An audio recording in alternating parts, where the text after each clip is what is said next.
मैं देख रहा हूं जिंदगी मेरे हाथ से रेत की तरफ फिसलती जा रही है। मैं जब भी कुछ करता हूं तो एक बहुत बड़ा हंगामा खड़ा हो जाता है। अगर ऐसा ही होता रहा तो तो न जाने मैं क्या बन जाऊंगा। हेलो फ्रेंड्स, एक बार फिर आप सबका स्वागत है फर्स्ट डे लास्ट शो में। मैं हूं साकिब, वो मेरे साथ है मेरे काबिल दोस्त साहिल।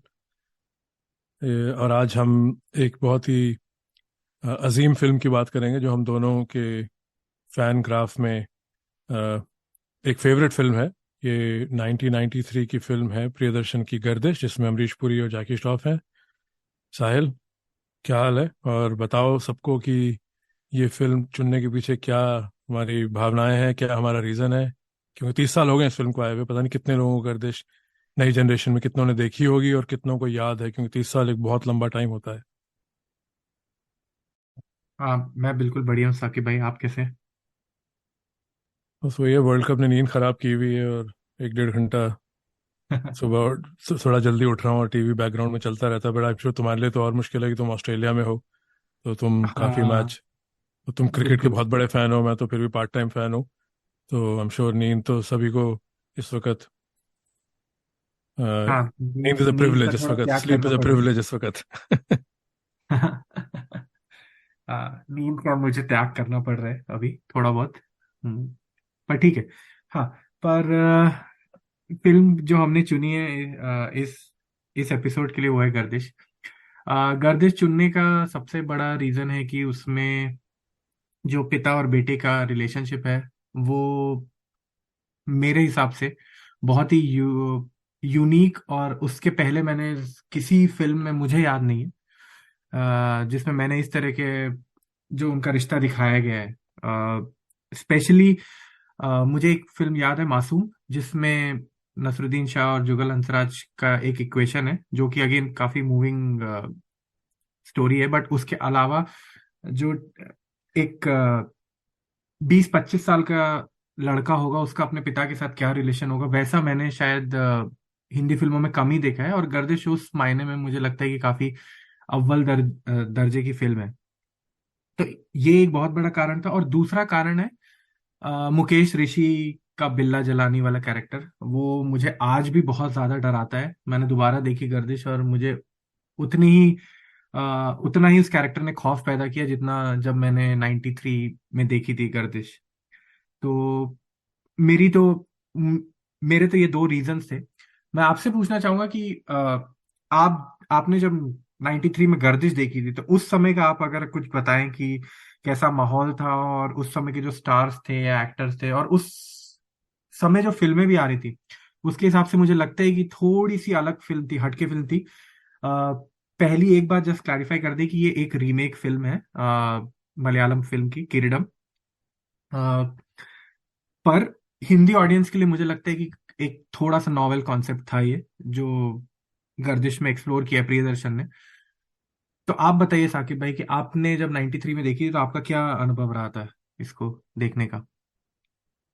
हाँ, पहले तो मैं कहूँगा कि अगर हमारी इस साधारण सी पॉडकास्ट की आवाज़ काफ़ी दूर तक जा सकती है, तो कोई मुकेश ऋषि साहब को टैग करे और बताए कि 5-6 साल का साहिल तो, कितने के थे तुम जब गर्दिश आई थी 93 में? 5 साल के? 6-7 साल का रहा हूँ हाँ, मैं, हाँ। 6-7 साल का बच्चा डर रहा है तो सही है, पर आज भी अगर वो परफॉर्मेंस वैसा ही भय और वैसा ही डर स्क्रीन व्यूअर या कोई लिए बनाती है, तो आई थिंक बहुत ही कामयाब ये कॉम्प्लीमेंट है। अगर साहिल आज भी, जो कि बहुत ही संजीदा फिल्म फैन है, और मुझे भी ये परफॉर्मेंस बहुत ही उम्दा लगा। मैंने भी दोबारा देखी है फिल्म 2 सिटिंग्स में। हाँ, अब जो तुम्हारा सवाल है कि फिल्म ये 93 में आई थी तो मैं कितनी बार, और मुझे लगता है कि अब मैं जब भी फिल्मों की या क्रिकेट की बात करता हूँ, मैं 27 साल से इंडिया से बाहर हूँ, पर वो जो 89 या 90 से लेके 95 तक का दौर है जिसमें मैं बड़ा हो रहा था और मेरे टीनेज ईयर्स थे, मुझे पता नहीं क्यों लगता है मुझे वो चीज़ें आज भी बहुत याद हैं। और मैंने हिंदी फिल्में तो बहुत देखी हैं, अमेरिका आके भी, और कितनी फिल्में बार बार देखी हैं। पर मुझे पता नहीं क्यों वो 4-5 साल का फेज बहुत ही मेरे दिल से करीब है, मेरे दिमाग से करीब है।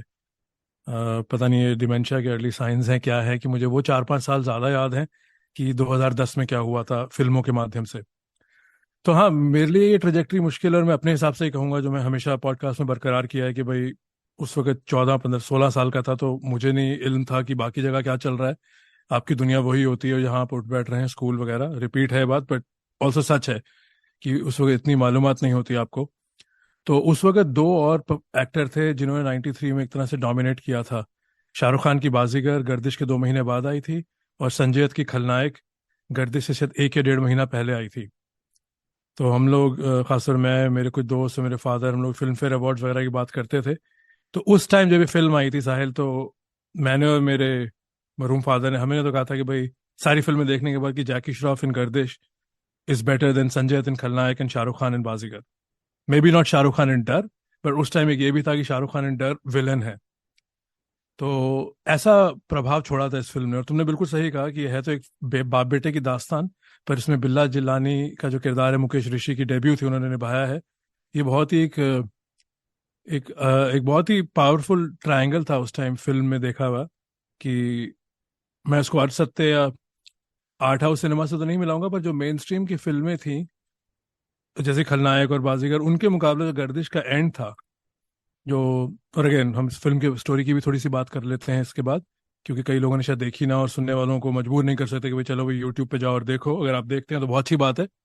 तो वो जो एंड था साहिल, मेरे नज़रिए से, और आई एम श्योर हमने जब बात की है प्रेपरेशन में भी इस एपिसोड की, वो एंड एक बड़ा पावरफुल एंड था। अब मलयालम फिल्म जैसा एंड था वो तो तुम बताओगे, बट एंड में जो जैकी श्रॉफ का किरदार है, वो अपने बाप के सपने पूरे नहीं कर पाता। तो वो उस समय के हिसाब से एक एक ऐसा एंड था, क्योंकि हिंदी फिल्म आप भाई एंटरटेनमेंट, पैसा वसूल, मसाला जो भी कहें देखते हैं, पर आप चाहते हैं कि एंड में एक अच्छाई की जीत हो। इसमें जो जीत है जैकी श्रॉफ के कैरेक्टर की, वो एक बहुत भारी कीमत चुका रही है। एक वो अपॉर्चुनिटी कॉस्ट है जो वो ना चाहते हुए चुकाते हैं, और वही फिल्म का एक बहुत ही प्रैक्टिकल एंड है। तो तुम्हें ये एंड तब और आज कितना पसंद है? और फिर थोड़ी सी स्टोरी की भी बात करो, कि इस फिल्म का एक एक समरी दे दो, एक संक्षेप दे दो कि भाई ये फिल्म की स्टोरी क्या है। मैंने बता दिया 1993 में आई थी, बाकी थोड़ा ऐड करो इस बारे में और फिर इस बातचीत को आगे बढ़ाते हैं। हाँ, तो जो इस फिल्म की कहानी है वो एक बाप बेटे की कहानी है। बाप चाहता है कि उसका बेटा पुलिस इंस्पेक्टर बने, बाप खुद कांस्टेबल है।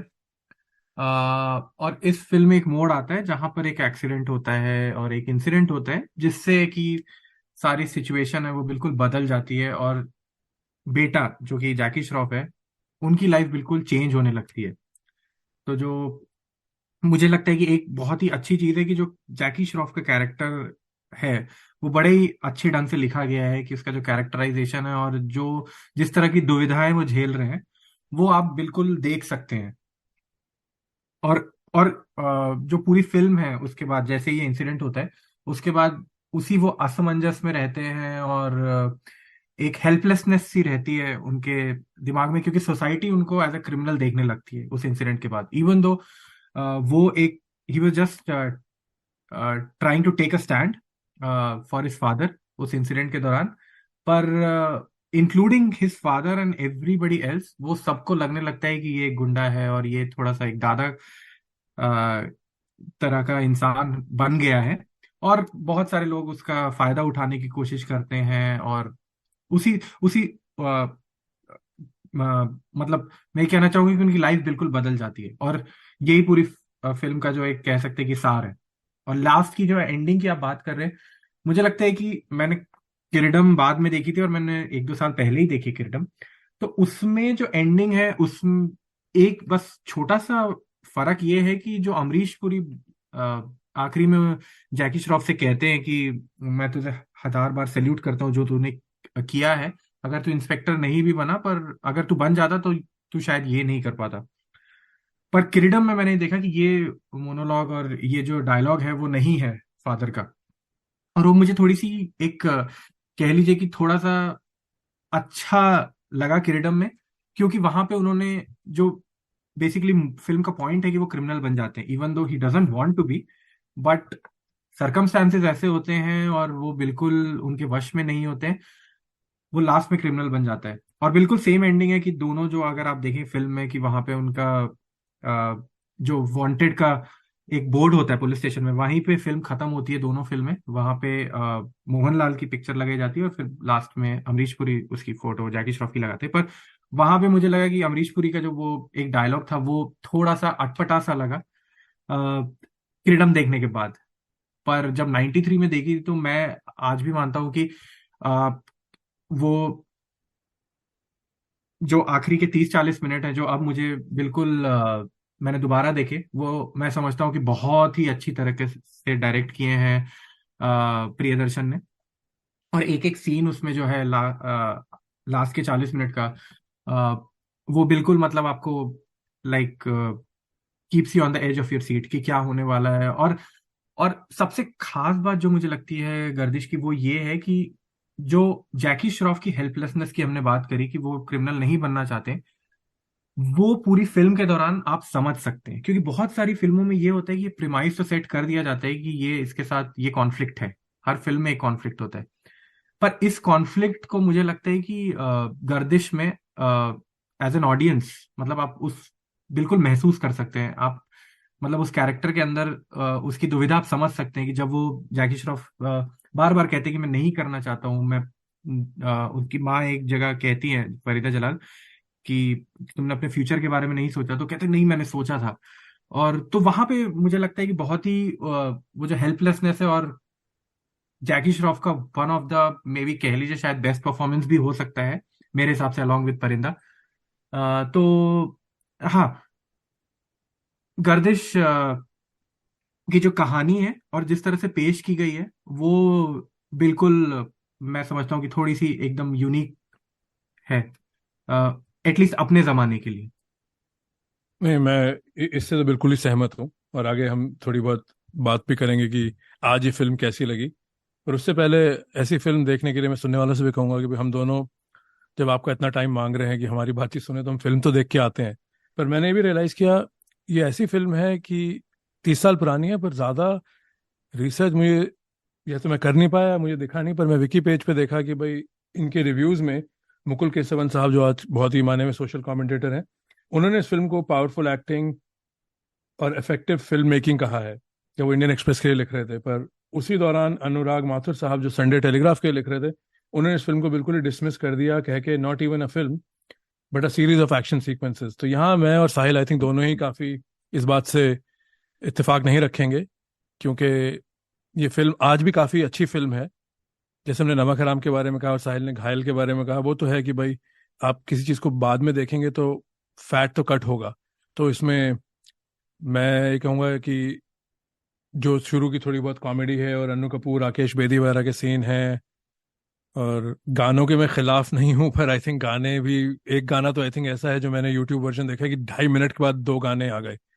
तो वो तो बड़ा मुश्किल हो जाता है इस वक्त बैठना, पर क्योंकि पॉडकास्ट के लिए कर रहे थे और हमें पता था कि 3 अहम किरदार अमरीश पुरी का पुरुषोत्तम साठे, और जैकी श्रॉफ का शिवा साठे, और मुकेश ऋषि का बिल्ला जिलानी है, तो वो गाने तो मैंने बाईपास कर दिए अपने दिमाग से। पर हाँ, अ, ये फिल्म डेफिनेटली मैं कहूँगा अगर किसी को दिलचस्पी है इस पॉडकास्ट में जो सुनते हैं, कि आप दोबारा देखें, चाहे 2 सिटिंग में देखें, क्योंकि इसमें जो साहिल ने बोला है कि जो इस फिल्म का क्रक्स है कि बाप बेटे का प्यार और बाप का सपना कि मेरा बेटा बड़ होके, मतलब बड़ होके नहीं, बड़ा तो है ही, वो इंस्पेक्टर बने, और फिर बिल्ला जिलानी जैसी एक फोर्स आती है उनकी जिंदगी में, जो कि एक बहुत ही मेनेसिंग भयानक क्रिमिनल है बॉम्बे में। तो बस वो एक ट्रायंगल बन जाता है। तो साहिल, पहले बाप बेटे के रिश्ते की तुमने बात, काफ़ी अच्छे एग्जाम्पल दिए हैं, कि मैं और 2-3 एग्जाम्पल दूंगा। शक्ति का अमिताभ बच्चन दिलीप कुमार का रिलेशन है, या मुगले आजम का पृथ्वीराज और दिलीप कुमार का है, तुमने नसीर साहब का दिया। ये गर्दिश डेफिनेटली एक उन सबसे जुदा है, क्योंकि इसमें शक्ति से थोड़ी बहुत कंपैरिजन हो सकती है, क्योंकि शक्ति में तो वो दिखाया है कि उनका रिश्ता बचपन से ही सावर हो जाता है, और अमिताभ और दिलीप कुमार को बस फिर दिखाया है कि बचपन के बाद बड़े हो गए अमिताभ, और वो कभी अपने फादर से आई टू आई नहीं देखते। इसमें उल्टा है कि इसमें जाकिर अपने फादर को बहुत सम्मान करते हैं। तो कहाँ कहाँ छूती है तुम्हें ये बात, और कहाँ कहाँ इस बात जैसे तुम सुनने वालों को बताना चाहोगे, कहाँ कहाँ ये रिश्ता और इसमें जो बारीकियां हैं और इन दोनों अभिनेताओं की परफॉर्मेंसेज हैं, कहाँ कहाँ एलिवेट हुई हैं जो तुम्हें अभी हाल ही में तुमने देखी, इसके अलावा भी तुम्हें कुछ सीन थे जो हमेशा याद रहे हैं इस इक्वेशन की वजह से? हाँ बिल्कुल, आई थिंक वो तो इस फिल्म की जो सबसे कह लीजिए जो फिल्म की यूएसपी है वो तो फादर सन रिलेशनशिप ही है। खास करके दो तीन सीन है। पहला सीन है कि जब वो उसको जाके जेल में मारते हैं और उसके तुरंत बाद वो आते हैं और फिर उसको खाना भी खिलाते हैं। तो मुझे लगता है कि वो एक तरीके का एक जो रिलेशनशिप होता है फादर और सन का, कि आप आपका बाप आपको बहुत डांटता भी है, लेकिन आपको पता है कि शायद दुनिया में सबसे ज्यादा प्यार भी वही करता है आपसे। और एक केयरिंग होती है कि शायद माँ की जो केयरिंग होती है वो तो काफी एविडेंट होती है, और शायद फिल्मों में भी दिखाया जाता है और रियल लाइफ में भी शायद हम ये देखते हैं कि बट जो फादर होता है, लाइक दे आर जनरली, मुझे ऐसा लगता है कि fathers are not that expressive. और may be I might be wrong also, but मैं मतलब जितना मैंने अपने एक्सपीरियंस में देखे कि even I mean I would just like to say कि मतलब जो औरतें होती हैं वो ज्यादा एक्सप्रेसिव होती हैं, और मैं एक पॉजिटिव वे में कह रहा हूँ। और तो आदमियों को शायद आता नहीं है अपने इमोशंस एक्सप्रेस करना। तो वहां पे मुझे लगता है कि वो चीज जो थी, आप देख सकते हैं कि जो अमरीश पुरी है वो अपने बेटे के लिए एक सपना भी देख रहे हैं और वो चाहते भी है कि वो सही रास्ते पे चले, है ना। भले वो आप देखिए कि जो जो दो इंसिडेंट होते हैं, एक तो वो जो गाड़ी पकड़ लेते हैं पहली बार, जिसके कारण अमरीश पुरी का ट्रांसफर होता है, एक वो सीन है। और दूसरा है कि जब वो बिल्ला आके उनको मारने लगता है, तो वहां पे वो गुंडों को मार ही रहे होते हैं और फिर बिल्ला आके उनको मारने लगता है। तो वो चीज है कि उन्हें, वो खुद भी एक सही चीज के लिए लड़ रहे हैं, लेकिन वो अपने बेटे को आई थिंक प्रोटेक्ट करना चाहते हैं। और ये शायद और इसीलिए पूरी फिल्म में वो कहते रहते हैं कि तू गुंडा ना बन जाए, तू मवाली बन गया है। तो ये चीज बड़ी मेरे को अच्छी लगी। और अमरीश पुरी की तो हम शायद पता नहीं अभी कितनी तारीफ करें, वो शायद कम ही है। कि वो जो इमोशन लेके आते हैं और जिस तरह से वो बाप बनते हैं, एक कड़े एक जो सख्त बाप होता है, और फिर वो थोड़ा सा प्यार भी दिखाते हैं जब वो खाना खिला रहे हैं। आई थिंक वो that's a very very moving scene, कि मारने के बाद आप अपने बेटे को बैठ के जो खाने के निवाले खिला रहे हैं। एक और चीज जो बहुत ही मूविंग मुझे लगती है वो है उस गाने में हम ना समझे थे बात इतनी सी, जहाँ पे वो बेंच पे बैठे रहते हैं और वो टॉर्च मारते हैं और वो देखते हैं। आई थिंक यू वहां पे दोनों ही की एक्टिंग बड़ी अच्छी है, जैकी की भी और अमरीश पुरी साहब का वो जो फेस है, कि वो शायद जब आप एक नॉर्मल आदमी को देखते हैं बट उन्हें जस्ट रियलाइज होता है कि ये मेरा बेटा है। आई थिंक दैट मतलब that's a hallmark of a great actor, कि वो उस सीन में आपको वो मेरे जहन में शायद जब उस समय देखा था तब भी है। और मैं बार बार वो सीन मतलब शायद दोबारा देखता हूँ, गाना जब भी आता है तो शायद वो सीन रोक के थोड़ा एक देखता हूँ। सेकंड मैं कहूंगा, बल्कि एक्सप्लेन कर दो कि पूरी स्टोरी तो हम नहीं बताएंगे, पर तुमने संक्षेप तो दे ही दिया है कि साहिल ये सीन कह रहे हैं, उसमें अमरीश पुरी साहब ने लड़के अपने बेटे को घर से बाहर निकाल दिया क्योंकि उनको लग रहा है कि वो गुंडा मवाली बन गया। और तो अमरीश पुरी अपनी आई थिंक पेट्रोलिंग कर रहे हैं ड्यूटी, राइट, और उनको जैकी श्रॉफ एक बेंच पे सोते हुए हाँ देखते हैं। बिल्कुल, रात को पेट्रोलिंग करें, हाँ। हम्म। हाँ हाँ, नहीं वो आई थिंक, रात को पेट्रोल। हाँ बोलिए, आप करिए नहीं नहीं, मैं कंप्लीट। तुम्हारे पॉइंट से ही मैं काफी सहमत हूँ कि भाई हाँ, ये बाप बेटे की ही कहानी है, पर हाँ इसमें दोनों ने और बहुत अच्छी अदाकारी की हाँ है। और आखिरी में भी जब वो लड़की आती है तो वो उससे भी कहते हैं कि मैं अगर मर जाऊं तो पिताजी को ही बता देना कि मैं उनसे बहुत प्यार करता हूँ। तो ये चीज है कि वो बिल्कुल गलत रास्ते पे जा रहा है। और आपने शक्ति की बात करी, मुझे लगता है कि वहां पे थोड़ी सी अलग है, क्योंकि वहां पे हम्म। Amitabh Bachchan has crossed it, मतलब वो अपने जहन में बन चुके हैं एक क्रिमिनल, और उनको पता है वो कि मैं गलत रास्ते पे हूँ। हाँ एग्जैक्टली, और वो बचपन से ही अपने फादर से इत्तेफाक नहीं रख रहे, राइट, वो हाँ स्कूल में छोड़ना बंद कर दिया है, वो स्कूल पैदल हाँ चले जाता है, राइट। तो ये जो शिवा का कैरेक्टर है, ये तो बिल्कुल ही एक आइडियल बेटे की तरह है जो अपने बाप को, फैमिली को बहुत ऊंचा रखते हैं। हाँ तो मेरे हिसाब से तुमने भी जैसे कहा कि जैकी श्रॉफ की बेहतरीन अदक परफॉर्मेंस में से एक है। और खासतौर पे जो फिल्म का आखिरी मोनोलॉग है जैकी श्रॉफ का, जब वो बिल्ला जिल्लानी का वध कर देते हैं, उसे मार देते हैं, तो वहां उनका पूरा वो हैमलेट वाला एक कंफ्यूजन दिखता है कि जिस बाप ने पहले मना किया कि मारो ना, और एंड में जो फिल्म का क्लाइमैक्स है, वहां अमरीश पुरी साहब जैकी श्रॉफ को बिल्ला के हवाले करके चले गए हैं। हम मुकेश ऋषि की बात करेंगे तो वहां फिर एक वन साइडेड फाइट हो रही है, और जैकी श्रॉफ बेसिकली एक तरह मरने के लिए गए हैं, क्योंकि अब वो कह रहे हैं कि भाई ये बंदा मुझे मारेगा, मैं हाथ भी नहीं उठाऊंगा। तो जैकी श्रॉफ उनसे पिट रहे हैं, तो फिर इतने अमरीश पुरी और उनकी बेटी जो जैकी की बहन है वो वापस आते हैं। वो धोबी घाट जैसा एक माहौल है कि वहां लड़ाई हो रही है और सब लोग देख रहे हैं बस्ती के। तो जैकी श्रॉफ को फिर अमरीश पुरी आदेश देते हैं कि बेटे इस हैवान को खत्म कर दे या इसको मार। तो फिर आई थिंक जैकी श्रॉफ एक टिपिकल हिंदी मोमेंट में कि भाई अब वो फादर के आदेश सुन के थोड़ा हैरान भी होते हैं, इमोशनल होते हैं, फिर वो बिल्ला का वध कर देते हैं। और फिर उसके बाद वो बोलते हैं कि मैं गुंडा नहीं बनना चाहता था। I think that has to be one of I think the finest lines, finest 2 minutes of Jackie Shroff के करियर। मैंने इनकी काफ़ी फिल्में देखी हैं, मुझे पसंद भी बहुत थे मिड 80s में और अर्ली 90s में। अगर जैकी श्रॉफ की बात की जाए, वो आखिरी सीन तो बहुत ज़बरदस्त है ही। आई थिंक और फिल्में कौन सी हैं साहिल? एक तो परिंदा होगी राइट, जो आएगी उस, इस गिनती में। उस उसके पहले साकिब भाई मैं चाहूंगा कि आप हम दोनों को बात कर रहे थे कि वो जो सीन है जहाँ पे वो तेज सप्रू और वो जो दूसरा बंदा उसको मार रहे हैं, और फिर वो तेज सप्रू कहता है कि मुझे मार दे वरना फिर तेरे को छोड़ेंगे नहीं अगर मैं बच गया तो, है ना? तो उसके बारे में आपको क्या लगता है? वो भी मतलब काफी अच्छा सीन है, वो जिस तरह से मतलब एक see he is a non violent person, मतलब जैकी श्रॉफ कोई वायलेंट बंदा नहीं है। और उसका जो पूरा शुरुआत में भी दिखाया गया कि बड़ा सीधा साधा बंदा है। उसके दोस्त जब मुझे खास करके याद आता है जब वो बिल्ला के बारे में बता रहे हैं तो वो कहता है कि इसके बारे में सुन के ही मुझे तो अ, थोड़ा सा मेरा दिमाग झन्ना रहा है, वो कहते हैं। लेकिन जब वो उस रेज में होते हैं, स्पेशली जब भी उनको वो गुस्सा आ रहा है, और अब उनका गुस्सा बिल्कुल बिल्ला के खिलाफ है और उनको सोसाइटी के खिलाफ वो गुस्सा है, तो वहां पे वो वाले सीन के बारे में आप कुछ कहना चाहेंगे? मुझे मुझे याद है कि आपने कहा था कि आपको भी वो सीन बड़ा अच्छा लगा था, और तो उसके बारे में बताइए कि वो जब आते हैं और वापस फिर से मारते हैं तेज सप्रू हाँ, को। आई थिंक पहले भी हमने कई पॉडकास्ट एपिसोड में बात की हुई है। सिनेमा वॉचिंग में कुछ कुछ ऐसी मोमेंट्स आती हैं हर किसी के दौर में राइट, एज अ फैन, कि जहाँ आपने कुछ ऐसी चीज देखी होती है पहली बार और वो आप पे बहुत प्रभाव छोड़ती है। तो ऐसी बहुत मोमेंट्स हैं। उनमें ये गर्दिश का सीन है जहाँ तेज सप्रू और जो एक और बिल्ला का मसल मैन है, ये जैकी श्रॉफ के किरदार का पीछा कर रहे हैं। और जैकी श्रॉफ एक तरह डिफेंस मोड में, वो इनसे लड़ना नहीं चाह रहे, इनसे भाग रहे हैं, पर उन पे अटैक कर रहे हैं 7-8 गुंडे, सबको मारते जा रहे हैं और भागते जा रहे हैं। तो फिर एक शॉपिंग कॉम्प्लेक्स में वो पहुंचते हैं और इन दोनों को एक सरिये से जख्मी कर देते हैं, तेज सप्रू को। और फिर जैकी श्रॉफ जाने लगते हैं तो फिर तेज सप्रू का किरदार कहता है कि मुझे मार दे, अगर बच गया तो मैं तुम्हें नहीं छोड़ूंगा। तो वो इतना इंटेंस सीन था उस सीन के हिसाब से, उस टाइम के हिसाब से, जब वो सीन आता है और जब ये लाइनें बयान की जाती हैं, तो फिर जैकी श्रॉफ उन्हें और जख्मी करते हैं सरिये से चिल्ला के कि मैं गुंडा नहीं हूँ, मैं गुंडा नहीं हूँ।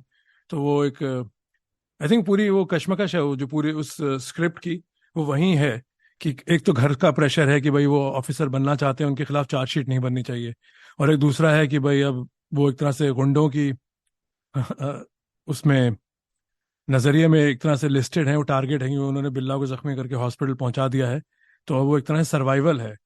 ये नहीं है कि ट्रेडिशनल हीरो की तरह वो जैकी उनको ढूंढ रहे हैं कि जाके आज उनको खत्म करेंगे और दीवार के अमिताभ की तरह या घायल के सनी की तरह। नहीं, यहाँ वो चाह रहे हैं कि भाई मेरा इन चीज़ों कोई वास्ता नहीं है।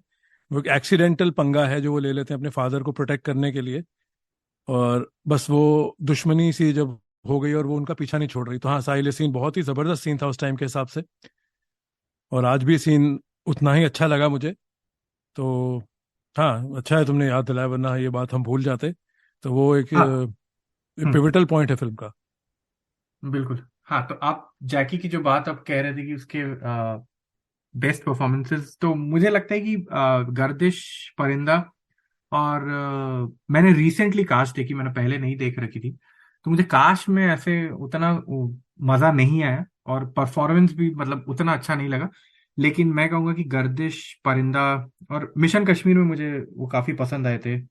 1942 लव स्टोरी की हम बात कर सकते हैं, मतलब अगर उनके अच्छे परफॉर्मेंसेस की बात करें। पर मेरी जो पसंदीदा फिल्म है उनकी, वो शायद राम लखन, कर्मा, 100 डेज, त्रिदेव, गर्दिश, परिंदा, ये सब रहेंगी जो फेवरेट फिल्म्स होंगी। इवन दो उसमें, बिकॉज वो कमर्शियल फिल्म है तो उसमें एक्टिंग का वैसा कोई स्कोप नहीं है। अ, पर हाँ, मेरे तो दिमाग में यही सब फिल्में आ रही हैं जब जैकी की बात होती है तो। हाँ, मुझे भी यही फिल्में पसंद है। और मुझे तो जैकी जैसे सनी अर्जुन में आए थे, मुझे 85 की एक राजीव राय की फिल्म है युद्ध, वो बिल्कुल ही गिल्टी प्लेजर है। उसमें उसकी एक हाँ। अपनी ही पॉडकास्ट होनी चाहिए उस यूनिवर्स की। तो उसमें मुझे जैकी श्रॉफ बहुत उस टाइम पसंद थे, मैं बहुत छोटा था। और मुझे एक चीज़ याद है, जब राम लखन आई थी 1989 में, तब हल्का सा जैकी श्रॉफ का हेयर स्टाइल, खैर वो उनके बाल तो कभी नहीं गए, पर वो रिसीडिंग सा हो गया था उससे पहले। और हमारे कल्चर में ये बातें तो बहुत होती हैं, भाई बाल कम हो रहे हैं ये वो। तो 87 88 मुझे पूरी तरह से याद नहीं, पर वो अनिल कपूर का दौर बन चुका था। तेजाब आ चुकी थी और हिफाजत आ चुकी थी, कर्मा में ये लोग साथ थे। तो वो दो फिल्में आई थी 89 में, परिंदा और राम लखन। और दोनों फिल्मों में स्क्रिप्ट देखने के बाद और फिल्म देखने के बाद आप कह सकते हैं कि अनिल कपूर ही प्रोटैगनिस्ट हैं। जैकी श्रॉफ के दोनों में अच्छे रोल हैं, पर जैकी श्रॉफ ने जैसे अपना करियर एक तरह से री इन्वेंट किया था उस टाइम, साहिल। अब मैं इतनी फिल्मी रिसाले वगैरह पढ़ता नहीं था, ना ट्विटर की तरह कोई चीज़ थी कि भाई पता चले कि दुनिया में और देश में और लोग क्या कह रहे हैं। पर वही जो आसपास बात होती थी उसमें ये था कि भाई अनिल कपूर का टाइम था, कि उस टाइम शहनशाह जो थे वो गायब थे, वो वापस आए थे शहनशाह फिल्म के साथ। तो इन सब का टाइम था कि वो मेंटल अवेलेबल था, और अनिल कपूर एक तरह से डिफैक्टो रिप्लेसमेंट बन चुके थे, स्टारडम में भी और एक्टिंग में भी अमिताभ बच्चन की। तो ये दो फिल्में जो 89 में आई हैं, आई थिंक ये जैकी के करियर ग्राफ को री इन्वेंट किया है। क्यों, इसके बाद जैकी आई थिंक मिड 90s तक, ये नहीं वो टू थे या थ्री थे, पर वो एक one of the leading actors थे। चाहे रंगीला हो, चाहे अग्नि साक्षी हो, चाहे खलनायक हो, उनको बहुत काम मिला। तो परिंदा और राम लखन आई थिंक दो ऐसी फिल्में थी जो आई थिंक कोई अगर उनसे पूछे तो आई थिंक उनके करियर की बहुत अहम फिल्मों में से है। दोनों फिल्में कामयाब भी थी, पसंद भी बहुत हुई थी। पर कहीं ना कहीं उनका एक बड़े भाई की छवि यहीं से बनी थी, और वो वैसे एक बड़े भाई थे जो लोगों ने एक्सेप्ट कर लिया था कि भाई ये बड़ा भाई भी है तो पर चलेगा, और ये पसंद किया जाएगा, और ये भी उतना ही माचो कंसिडर किया जाएगा, ये भी उतना बॉक्स ऑफिस माना जाएगा। तो मुझे ये याद है, तो मैं ये बात जरूर शेयर करना चाहता था। दोनों फिल्मों हम्म। में वो अनिल कपूर की सेकंड फिडल थी, पर नमक हराम की तरह उन्होंने अपना सिक्का दोनों फिल्मों में जमा दिया। और बल्कि परिंदा के बारे में तो शायद लेजेंड है कि he stole the show along with Nana Patekar. हाँ, और आई थिंक अगर आप ये हम एक बात अगर नोटिस करें तो उनकी जो जितनी फिल्मों की हम बात कर रहे हैं, राम लखन, कर्मा, त्रिदेव, इवन परिंदर, इसमें आप देखिए कि दो या तीन एक्टर्स हैं जो उनके साथ हैं, है ना। तो बट ये गर्दिश ही एक ऐसी फिल्म है जहां पे वो एकदम खुद लीड रोल में है। और तो इसके अलावा अगर मुझे ध्यान में नहीं आ रही, आई थिंक उनकी जो हीरो शुरू में आई हैं वो सब फिल्में हैं। पर अगर आप उनके करियर की जो ज्यादातर फिल्मों को देखें तो हमेशा लाइक मल्टी स्टारर ही रही है। और बाद में तो मेरे ख्याल से वो मिड 90s में तो एक साइड सपोर्टिंग एक्टर में ही आ रहे थे। रंगीला में भी आप कह लीजिए कि वो सपोर्टिंग एक्टर थे, 1942 में भी। और अग्नि साक्षी की आपने बात करी, उसमें भी कह सकते हैं कि मेन लीड नाना पाटेकर का ही है। तो ये बड़ी इंटरेस्टिंग चीज है कि ये गर्दिश ही एक फिल्म है जहां पे मुझे लगता है कि वो खुद एक लीड रोल में है और बड़ा पावरफुल परफॉर्मेंस दिया उन्होंने। नहीं बिल्कुल, आई थिंक वही मेरा पॉइंट भी सेम ही है कि भाई जब उन्होंने राम लखन परिंदा से अपने आप को री इन्वेंट किया, पर वो एक फोर्स बन गए बड़े भाई या बड़ा इंस्पेक्टर या सेकंड फिडल के लिए। क्योंकि 87 88 में से लग रहा था कि उनका उनका काम थोड़ा हल्का हो गया था, उनको ये दो फिल्में एक तरह से चाहिए थी। और हाँ बिल्कुल, गर्दिश तो आई थिंक उनकी लैंडस्केप में even before and after Ram Lakhan अगर उनकी वो मानी जाए ट्रेजेक्ट्री, तो हाँ गर्दिश तो उनकी आई थिंक सबसे बेहतरीन फिल्मों में से गिनी जाएगी। तो ये तो मेरा ही मानना है। तो चलिए आगे बढ़ाते हैं बात को। अब गर्दिश में जो बाकी कैरेक्टर्स हैं, हमने अमरीश पुरी की बात करी, हमने मुकेश ऋषि की बात करी, तो और अन्नू कपूर की बात कर लेते हैं। जब मैंने उ- बचपन में गर्दिश देखी थी तब मुझे वो चीजें फनी लगी थी। और मुझे लगता है कि उस समय के हिसाब से, जो मैंने पहले भी कहा, कि वो थोड़ी सी यूनिक थी। जो वो उन्होंने एक दिखाया है कि भाई भिखारी एक एम्पायर खड़ा कर लेता है भीख मांग मांग के। और वो थोड़ी सी मतलब काइंड ऑफ सोशल कमेंट्री कर रहा है। वो कह रहा है कि नेता के पास जाके वहां पे मांगो, वहां पे वो वाले लोग आते हैं, वहां पे इस तरह का भिखारी चाहिए, इस तरह का भिखारी चाहिए। पर हाँ, शायद जैसे कहते हैं कि with age it hasn't it hasn't aged well, that that particular piece of जो प्लॉट है वो अन्नू कपूर का। और वो मोस्टली फिलर है। मेरे ख्याल से वो फिल्म की शायद लेंथ बढ़ाने के लिए, बस ड्यूरेशन बढ़ाने के लिए डाला गया है वो प्लॉट। उसका फिल्म को मतलब फिल्म की स्टोरी के साथ कोई कनेक्शन नहीं है। हाँ बट मैं ये मैं भी पर बस सहमत ही बस मैं हूँ। ये कहना सॉरी। चाहूंगा कि लोगों को शायद आज भी वो काफी कनेक्टेड है। आई थिंक वो लोग अनु कपूर के उस परफॉर्मेंस को याद रखते हैं कि उन्होंने वैसा रोल किया था, या तो गर्दिश की वजह से, वरना मुझे अगर आप अन्नू कपूर के रोल्स पूछेंगे तो शायद वो रोल हमेशा मुझे याद आता है कि अन्नू कपूर ने वो रोल गर्दिश में किया था। हाँ, आप बताइए। नहीं, एक बार फिर मैं सहमत हूँ इस बात से कि जो हमने इस फिल्म के बारे में बातचीत की 1 2 हफ्ते पहले और फिर हमने देखने का फैसला किया, तो पता नहीं तुम्हारे साथ ऐसा होता है कि नहीं। मेरे साथ एक्सपेक्टेशन का तो बहुत खेल है, चाहे कोई नई फिल्म आ रही हो या पुरानी फिल्म हो। तो मैं जिस एक्सपेक्टेशन से गर्दिश के लिए गया था, तो वहाँ मैं तुमसे और सुनने वालों से कहना चाहूंगा कि वहाँ थोड़ी सी फिल्म खरी नहीं उतरती। मैंने इसको मुकम्मल फिल्म कहा है 1993 की साकिब के हिसाब से, जो मेरी उस वक्त की सोच थी, समझ थी।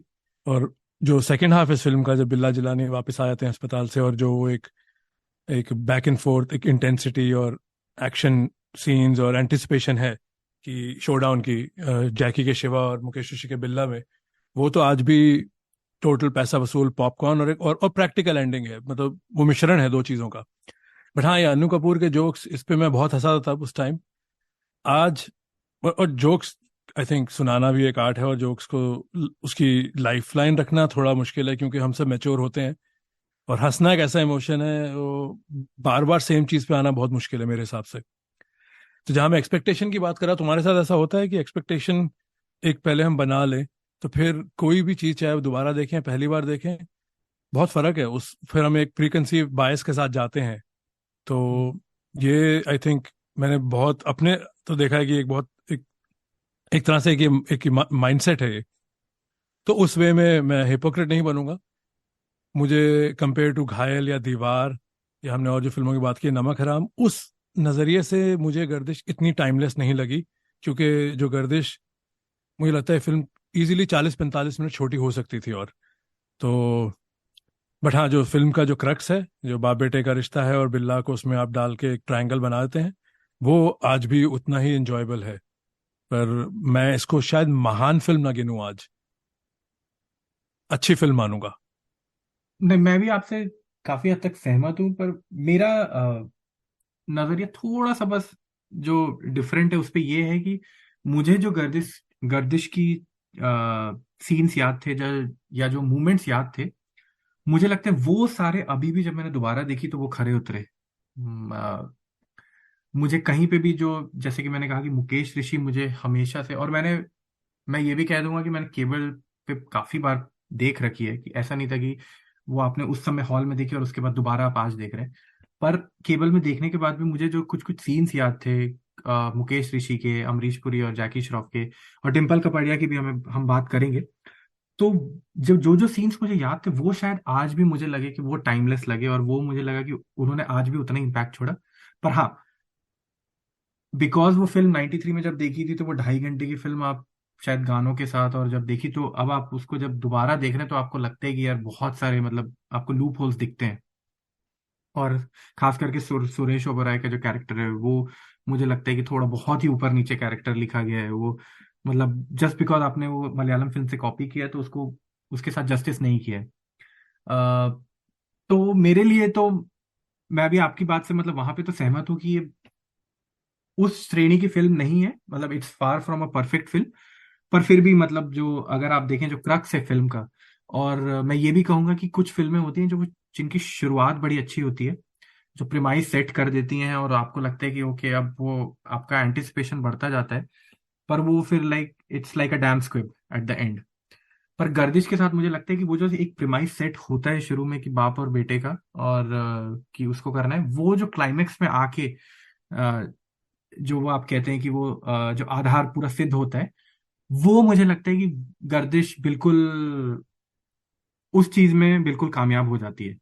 जो आपने एक सेट किया है प्रिमाइस, और उसके बाद फिर वही चीज क्लाइमैक्स में आप उसको कैसे क्लोज करें, वहां पे मैं समझता हूँ कि Gardish is has done really well. But हाँ, बीच में मैं आपकी बात से वहां पे सहमत हूँ कि 40 45 मिनट कट सकते हैं, बहुत सारी चीजें जस्ट लाइक फिलर्स जो फिल्म में यूज किए किए गए हैं। तो हमने हमने डिम्पल कपाड़िया की अभी तक बात नहीं करी है, और जो हमने जब बात कर रहे थे तो हमें याद एक है। हाँ, सेकेंड साहिल, मैं एक बात और कहना चाहूंगा। हाँ, मैं हाँ, म्यूट पे बिल्कुल। था तो। नहीं, आई थिंक शायद तुम मेरी इसमें मदद कर सको। और ये नहीं है कि ये महान फिल्म थी मेरी नज़रों में और आज अच्छी फिल्म है। कोई पूछेगा भाई क्या है, क्या मैट्रिक है, इसमें कोई मैट्रिक नहीं है। बस जब आप इतना कुछ देख चुके हैं, इतना कंटेंट देख चुके हैं, भाई हम फिल्म क्रिटिक तो है नहीं प्रोफेशन से, तो हम अपने दिल की सुनते हैं। और जो बात आज भी हमें अपील करती है, जैसे हम कुछ फिल्में जो आने वाले हफ्तों में करेंगे, मैं उनका नाम रिवील नहीं करूंगा। तो आई थिंक उस नजरिए से गर्दिश की कमी नहीं है, पर आई थिंक जो आज का मैं हूं, जो इतने साल के बाद इतना कुछ देख चुका हूं, और 40-45 मिनट तो हम इसको कम कर सकते हैं बस। बस कहीं ना कहीं मैं थोड़ा सा इसको नीचे रखूंगा। जैसे दीवार है, राइट? अब दीवार में कोई एक्स्ट्रा फैट नहीं है, जैसे हमने पहले पॉडकास्ट में भी किया था कि भाई 29 मिनट बाद अमिताभ बच्चन की एंट्री होती है, पर वो सारे जो 29 मिनट है बहुत अहम है फिल्म के लिए। निरूपा रॉय के सीन, सत्यन कप्पू के सीन, और इफ्तिखार के सीन, शशि कपूर का बचपन में स्कूल जाना, एक एक चीज जुड़ी हुई है। तो वो एक टाइट स्क्रिप्ट है, वो भी फिल्म 2 घंटे 50 मिनट की है, पर उसमें आप कुछ नहीं हटा सकते। और शायद कहीं ना कहीं उसी का एक डायरेक्ट कोरिलेशन है कि भाई जब आप कोई कहानी को दोबारा उसकी टाइमलेसनेस और उसकी लॉन्जेविटी, शेल्फ लाइफ देख रहे हैं, क्रक्स और क्लाइमेक्स तो बहुत ही जबरदस्त है, मैं मानता हूँ, पर शायद सबकॉन्शियस में कहीं ना कहीं वो चीजें इस फिल्म को मेरी नजर में अंडरस्कोर करती हैं। और ये चीजें मुझे घायल और अर्जुन में फील नहीं होती। मुझे लगता है वो जितनी मुझे अच्छी तब लगी थी, उतनी अच्छी मुझे आज भी लगती हैं। और इसका कोई राइट और रॉन्ग आंसर नहीं है, ये सिर्फ पर्सनल चॉइस है, पर बस मैं इतना कहना चाहता था। हाँ, आगे तुम डिम्पल के बारे में कुछ कह रहे थे। नहीं, इसी पे मैं बिल्कुल एक और चीज ये कहना चाहूंगा कि वो आपने जो दीवार की बात करी वो बहुत इंटरेस्टिंग चीज है कि दीवार एक बहुत ही परफेक्ट स्क्रिप्ट है। कि जो वहां पे जो अमिताभ बच्चन और उसकी पूरी फैमिली की जो वो क्या कहते हैं कि सोशियोलॉजी, फिजियोलॉजी और सब कुछ वो आपने सेट कर दिया है कि उसके हाथ पे लिखा हुआ है। तो आई थिंक वहां पे मोटिव्स भी बहुत इजीली सेट किए गए हैं, वो राइटिंग में इंक्लूड किए गए हैं। और शायद हर फिल्म के लिए वो शायद मुश्किल होता है वो सब कुछ करना कि आप एक ऐसा कैरेक्टर, क्योंकि हर कैरेक्टर का जब आप एक फिल्म बना रहे हैं तो आप एक उस वो जिस तरह से दिख रहा है, उसकी एज क्या है, उसके माँ बाप कौन है, उसकी क्लास क्या है, ये सब बड़ा मैटर करता है। तो मुझे लगता है कि वो जब लिखते हैं तो बहुत कुछ तो हम वो कहते हैं कि इन योर फेस होता है, राइट? कि वो आपको जैसे कि आपके वॉइस ओवर कुछ डाल दिया और वो बता रहा है आपको कि भाई ये इसके साथ ऐसा हुआ, इसके साथ ऐसा हुआ। तो वही चीज है कि गर्दिश के साथ भी मुझे ये लगता है कि जो मेन कैरेक्टर है उसके साथ जो है, उसका जो कैरेक्टर है वो बड़ा उसको जस्टिफाई किया गया है और उसकी जो कैरेक्टर ग्रोथ है वो बड़ी अच्छी है। पर हाँ, बाकी मायनों में तो मैं कहूंगा कि हाँ, वो उस लेवल की फिल्म नहीं है कि आप उसको आई मीन बहुत सारी जगह जैसे कि हमने कहा कि लूप होल्स हैं उस फिल्म में। हाँ, तो अब डिम्पल कपाड़िया की बात करते हैं। मुझे डिम्पल कपाड़िया की एक्टिंग बड़ी पसंद आई थी गर्दिश में। और जैसा कि मैंने कहा पहले भी कि उन्होंने जो उनके जो सीन्स हैं वो आज वो मुझे याद भी थे। और जब मैंने दोबारा भी देखे उस पे भी मुझे लगा कि उन्होंने बहुत ही अच्छा काम किया है कि उनको जो रोल दिया गया है और एक उस क्लास की जो महिला है जिसके साथ अत्याचार हुआ है और वो थोड़ी सी लाउड है और वो बिल्कुल निडर हो चुकी है अपनी फैमिली को खोने के बाद।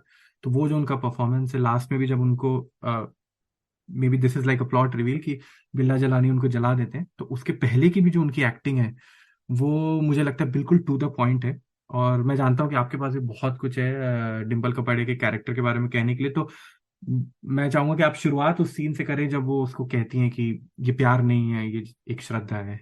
तो आप बताइए कि आपको। हाँ, आई थिंक एक तो प्लॉट रिवील कर दो, 30 साल हो गए हैं, आई डोंट थिंक कोई बचा हुआ है इस वक्त कि वही हमने किसी को स्पॉइलर अलर्ट दिया है, बल्कि प्लॉट रिवील रिवील करना भी अच्छा है, शायद लोग फास्ट फॉरवर्ड करके देखें। हाँ, और ये मैं सुनने वालों से कहूंगा कि गिल्टी एज चार्ज मैंने कुछ दिन पहले गर्दिश देखनी थी, मेरी और साहिल की बात हुई थी, तो मैंने कहा था कि मुझे डिम्पल के सीन काफी ओवर लगे थे उस टाइम की, उन्होंने ओवर इमोट किया है। और मैं मानता हूँ दो किस्म की ओवर इमोटिंग होती है, एक जो पुअर एक्टर्स हैं, तो और डिम्पल उसमें नहीं है, डिम्पल दूसरी तरह है कि डिम्पल एक अच्छी अदाकारा है। तो बस मुझे लगा था वो थोड़ा ओवर ड्राइव में चली गई थी, पर जब मैंने फिल्म दोबारा देखी तो मुझे वो सीन अच्छे लगे। तो फिर वही एक्सपेक्टेशन की बात है, मैं किस नज़रिए से गया था। मैंने फिल्म 4-5 बार पहले देखी हुई थी, पर मुझे डिम्पल की परफॉर्मेंस इस बार अच्छी लगी। शायद साहिल का सबकॉन्शियस इन्फ्लुएंस था, क्यों उन्होंने कहा था कि अच्छी है।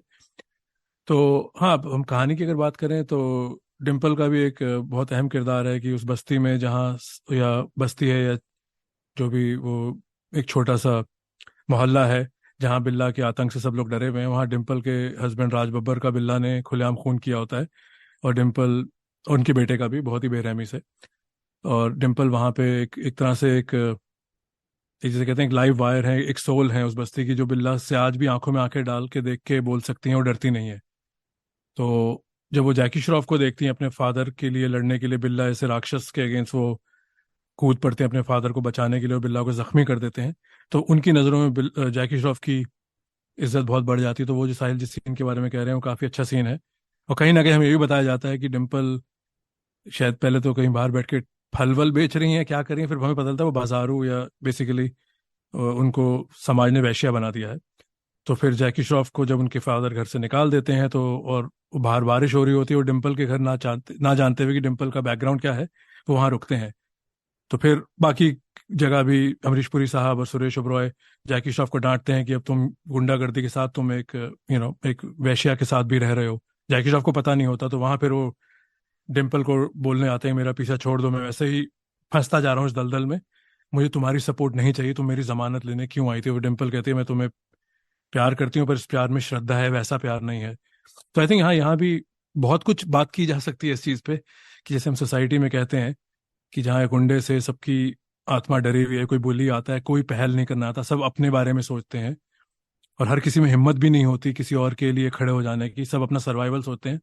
तो वहाँ एक ऐसी औरत है कि जिसको बिल्ला के कैरेक्टर ने बहुत पनिश किया है, उनकी फैमिली को तबाह किया है, खुलेआम जलाया गया है, और आज भी उनका एक मौत का डर खत्म हो गया है।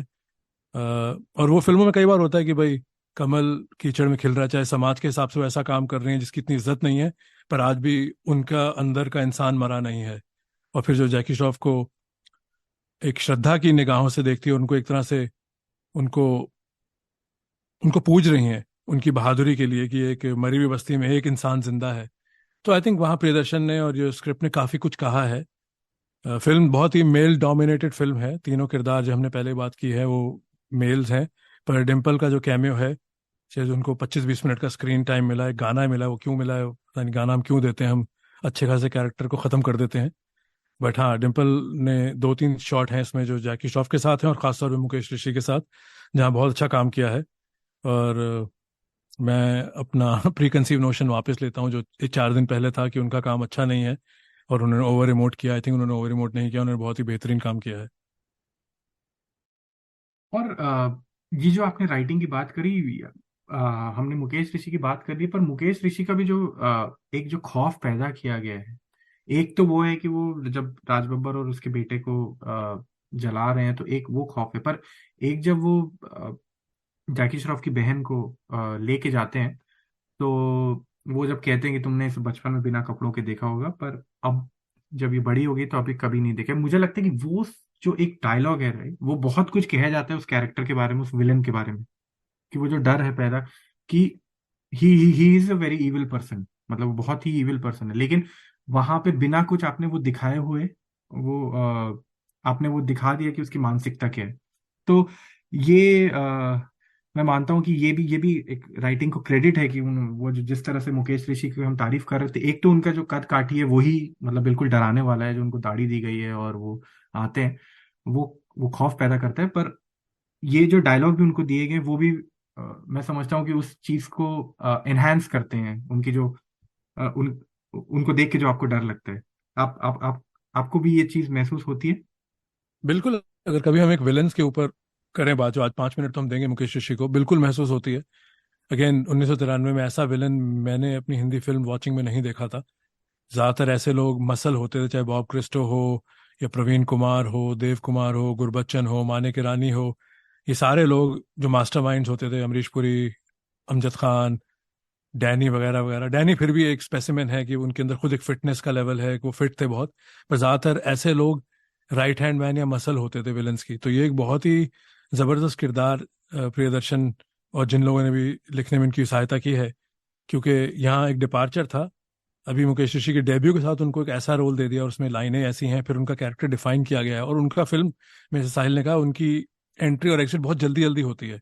वो आई थिंक 2 घंटे 50 मिनट की फिल्म में उनके मुश्किल से 6 या 7 सीन है, पर जब भी वो स्क्रीन पे आते हैं वो इम्पैक्ट छोड़ते हैं। और फिर जब वो अस्पताल में हैं और वो रिकवर कर रहे हैं, उस टाइम भी आपको कहीं ना कहीं अंदाजा है कि वो आ ना जाए वापस, और पता है वो आएगा वापस, क्योंकि बात वही चल रही है, उनके जो उनके लिए जो गुंडे काम कर रहे हैं वो भी जैकी श्रॉफ के पीछे पड़े हुए हैं। तो बिल्कुल ही एक तो उनकी अदाकारी, उनका कद, और फिर जो कैरेक्टर बुना गया है वो बहुत ही जबरदस्त है। ऐसी बातें जो अभी साहिल ने डायलॉग बताया कि उनकी बेटी के बारे में कि मेरी औरतों में दिलचस्पी नहीं है, और फिर बच्चे को जला देना, इट्स जस्ट इज समथिंग जो आपने पहले नहीं देखा था हिंदी फिल्मों में, शायद दोबारा हुआ भी नहीं, क्योंकि ट्रू विलेंस के दौर के साहिल, अगर मैं सवाल को आगे लेके जाऊं, क्योंकि शाहरुख खान और आमिर खान दौर शुरू हो चुका था, और सलमान की फिल्मों में भी सलमान ने एक्शन बहुत लेट किया है। करण अर्जुन एक अनोमली है, वरना ज्यादातर ये सब अपनी फिल्में कर रहे थे अपने स्टाइल की। ये बच्चन अनिल कपूर का सिनेमा से डिपार्चर था। तो Billa could be last of the Mohicans, अगर ये लास्ट विलन थे, ट्रू विलन। इसके बाद ऐसे किरदार आए नहीं है ज्यादा।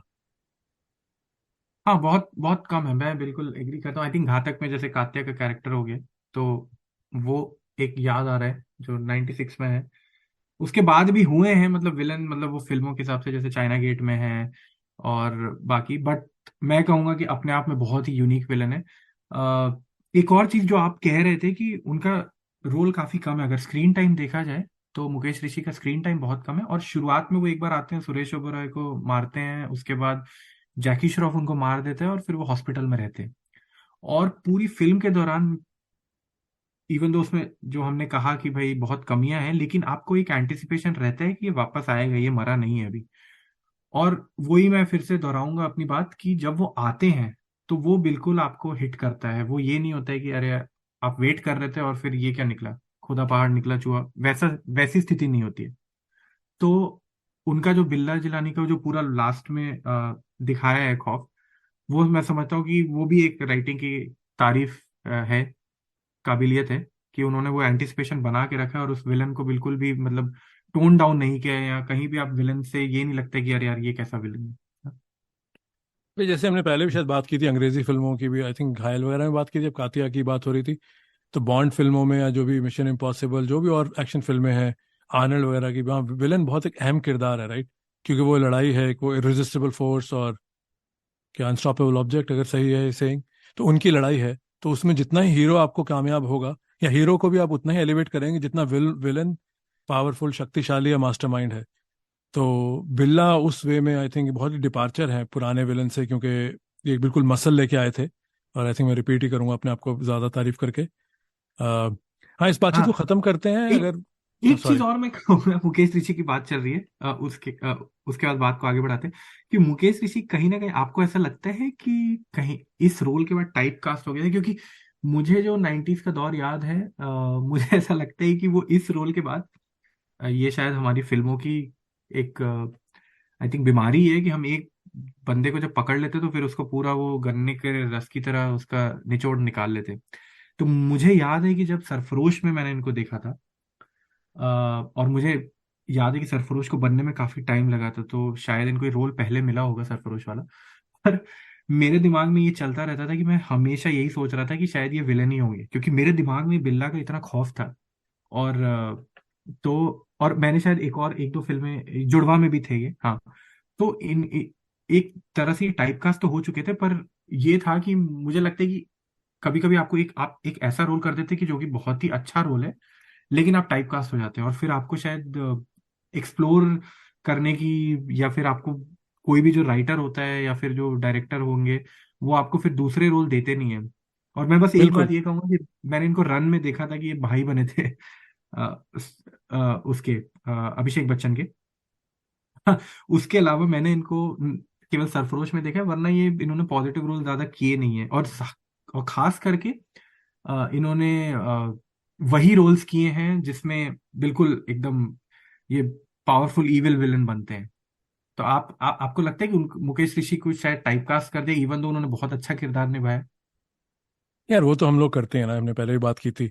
चाहे कोई माकरेना गाना सुन के उसकी 3-4 कॉपी निकाल दो, चाहे बाबा साइकिल कहीं से कुछ उठा के ले आए, या अन्नू मलिक कुछ ले आए। और हम तो नवाज और पंकज जैसे लोगों को भी मजबूर कर रहे हैं ना, जो 20 साल से लाइन में खड़े हुए थे। अब उनका मोमेंट आया है पिछले 10-12 साल से। अब उनको भी काम चाहिए, पर अब हम उनको भी बस रिपीट करते रहेंगे, और उन्होंने भी भाई काम भी करना है, और ये नहीं कहूँगा पैसा कमाना है भाई। उतने साल से अब एक्टर ही बनना चाह रहे थे और छोटे मोटे रोल मिल रहे थे। तो अच्छे फिल्म मेकर भी और जो एवरेज फिल्म मेकर भी हैं, वो तो हमें एक यूएसपी मिल जाए तो हम उसको खत्म कर देते हैं बिल्कुल ही ना। रिपीट, चलो भाई हाँ, सेम चीज। तो जैसे बाजी में आमिर खान की फिल्म है, उसमें भी बिल्ला जिलानी की ही इंस्पिरेशन है, जो मुकेश ऋषि का कैरेक्टर है, राइट? उसमें भी काफी एक्शन है। तो और एक फिल्म आई थी, बहुत ही वाहियात फिल्म है, गुंडा। उसमें हाँ, तो बिल्कुल ही हाँ, खत्म कर दिया गया इस किरदार को, कहाँ से कहाँ ले गए वो। बट हाँ, आई थिंक तुम्हारा पॉइंट वो तो है कि भाई हमारे यहाँ जहाँ इतनी वॉल्यूम है, हम साउथ की फिल्मों की कॉपी बनाते हैं, इंग्लिश की फिल्मों की कॉपी बनाते हैं, फिर हम अपने किरदारों को बार बार रिपीट करते हैं। अमिताभ और शाहरुख नहीं बचे इस चीज से, तो यार मुकेश ऋषि या नवाज कैसे बचेंगे? आई मीन वो तो एक हमारा फॉर्मूला है। और अक्षय और मैंने कुमार तो एक आई चीज, थिंक, हाँ एक चीज गलत बोली मैंने, रन में वो उनके वो जीजा रहते हैं, सॉरी मैंने भाई कहा था।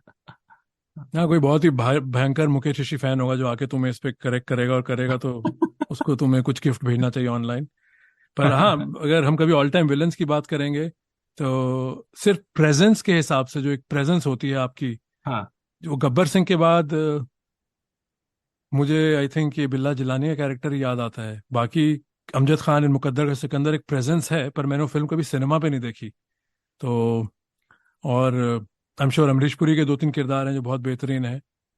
डैनी मुझे अग्निपथ में बहुत पसंद है, बट बिल्ला जिलानी एक यूनिक विलन है हिंदी फिल्म के इतिहास में। हाँ जहाँ पे मुक्का चलाने वाला, लड़ने वाले के पास भी उतनी ही पावरफुल लाइनें हैं, और वो उनकी आंखों में जो गुस्सा है, जो जुनून है जैकी श्रॉफ से बदला लेने का, वो ज्यादातर अजीत या प्रेम चोपड़ा या जो मास्टरमाइंड्स होता है उनके पास होती हैं वो लाइनें। तो आई थिंक बिल्ला जिलानी का मुकेश ऋषि का किरदार बहुत ही कंप्लीट है।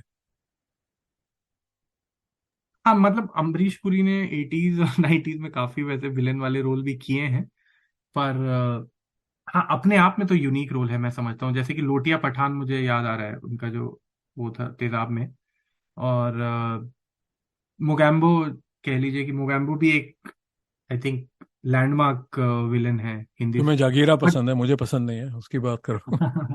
पर मोगैम्बो भी मैं कहूंगा कि, पर again it's a very different, उसमें मोगैम्बो जाके कुछ नहीं कर रहा है ना उसके, he has a lot of, जो आपने बात कही कि मसल मैन है और वो है, तो उस लिहाज से बिल्कुल बिल्ला मुगैम्बो से ये। ज्यादा मुझे डॉक्टर डैंग पसंद है। हाँ अच्छा, तुम्हें पसंद है डॉक्टर डैंग कर्मा के? बिल्कुल बिल्कुल डॉक्टर डैंग भी मुझे पसंद है, पर मुझे मोगैम्बो भी बहुत पसंद है। मैं आई विल कन्फेस इट, मतलब इसमें कन्फेस करने वाली तो क्या बात है, पर मैं अमरीश पुरी साहब का इतना बड़ा फैन हूँ कि शायद अमरीश पुरी पर भी शायद किसी दिन हम एक पॉडकास्ट करेंगे, एक एपिसोड उनको डेडिकेट करेंगे कि बिल्कुल। उनका बॉडी ऑफ वर्क है उसको लेके। हाँ पर हाँ, अ, तो और इसके अलावा आप कुछ कहना चाहते हैं गर्दिश के बारे में? मैं एक यही, और चीज मुझे याद आई बोलो। है कि गर्दिश का जो वो बेहतरीन गाना है, जावेद अख्तर साहब और आर डी बर्मन की कंपोजिशन, हम ना समझे थे। अगर किसी को पूरी फिल्म नहीं देखनी है तो शायद वो, अगर आप वो सिर्फ वो गाना देखें तो वो शायद गाना भी बहुत कुछ अपने आप में फिल्म के बारे में कहता है। और गाना बहुत ही एस पी बाला सुब्रमण्यम ने बहुत ही अच्छे से गाया है, और जिस तरह से उसको शूट भी किया, गाने का जो पूरा वीडियो है, मैं समझता हूँ कि वो गाना भी फिल्म को आई थिंक जब भी फिल्म की बात होती है तो वो गाना जरूर सबके जहन में रहता है, और बहुत ही अच्छी लाइंस लिखी हैं जावेद अख्तर ने। ये बेहतरीन गाना है, और मैं यहाँ बिल्कुल तुम्हारे साथ हूँ, क्योंकि वो गाना फिल्म को आगे लेके जाता है, और जो फिल्म में चल रहा है उसको री करता है। तो ये गाना ही होना चाहिए था पूरी फिल्म में। बाकी मेरा दिल तो पागल है, इन सबका तो साउंड ट्रैक रिलीज होना चाहिए था। बट ये मेरा मानना है। बट हाँ, गर्दिश हाँ सब देखें, हमने फिल्म चुनी थी, हमें भरोसा था कि आपको भी शायद फिल्म पसंद आए। अगर आपने देखी है तो आपको ज़रूर पसंद आई होगी। और साहिल कुछ हाँ। कहना है?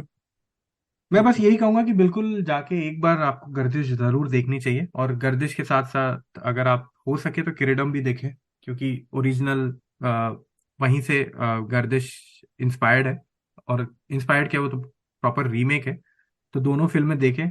हम हमारा पॉडकास्ट करने का एक जो कह लीजिए मकसद ये भी है कि जो फिल्में हमें पसंद है हम चाहते हैं कि और ज्यादा से ज्यादा लोग वो चीज देखें जो हमने पसंद करी है, और शायद आप अगर जब भी जो लोग देख रहे हैं उनको भी वो चीजें पसंद आए। नहीं बिल्कुल, और जैकी श्रॉफ को भी टैग किया जाए जब ये पॉडकास्ट ड्रॉप हो।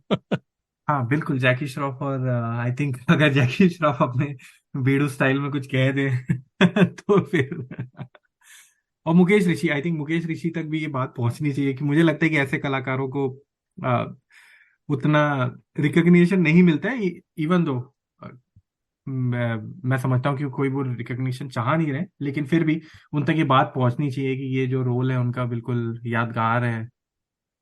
और और मुझे लगता है कि जो भी लोग सुनेंगे उनको, और जिन्होंने ये फिल्म देखी होगी, बिल्कुल वो भी इस बात को मानेंगे कि जैकी श्रॉफ और अमरीश पुरी के अलावा मुकेश ऋषि का भी एक बहुत बड़ा रोल है इस फिल्म में। बिल्कुल। तो इसी आई थिंक ये परफेक्ट एंड है इस पॉडकास्ट का। इस फिल्म के तीन पिलर हैं, अमरीश पुरी, जैकी श्रॉफ और मुकेश ऋषि। तीनों के बिना फिल्म अधूरी है, और तीनों का जो आपस में कॉन्फ्लिक्ट और रिलेशनशिप है वही इस कहानी को, वो कहानी बनाता है। तो इजाज़त लेंगे साकिब और साहिल, और एक और एपिसोड के बाद फिर हाजिर होंगे। तब तक के लिए गर्दिश देखिए, अगर गर्दिश नहीं देख रहे तो नमक हराम जरूर देखिए।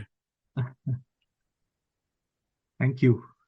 ये कुल्हाड़ी किसने दी मेरे हाथों में? आपने बिल्ला को मारने के लिए क्यों कहा बाबा? क्योंकि आपसे अपने बेटे को मार खाते हुए तक बर्दाश्त नहीं हुआ। क्या यही जज्बा मुझ में नहीं था जब मैंने अपने बाप को मार खाते हुए बीच सड़क पर देखा था? इतने से जुर्म को आपने मुजरिम का नाम दिया।